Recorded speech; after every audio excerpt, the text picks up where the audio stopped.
Jo, hallo YouTube. Ich habe mal ein 26er Dacia Spring. So, das Ding klappert wie die Hölle. Dacia findet nix und hab gedacht, eigentlich der Stabi ist kaputt. Der hat gar keinen. Das ist ein 26er mit 65 PS.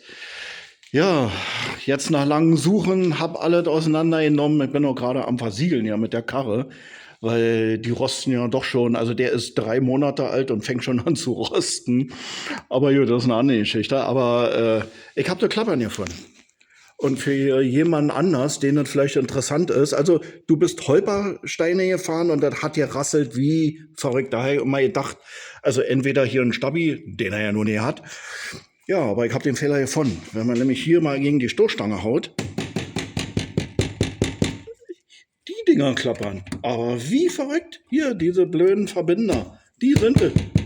Und das hört sich drinnen an, als wenn ein Stabi kaputt ist. Total laut. Das ist ja absolut. Ich weiß nicht, ob man das hört.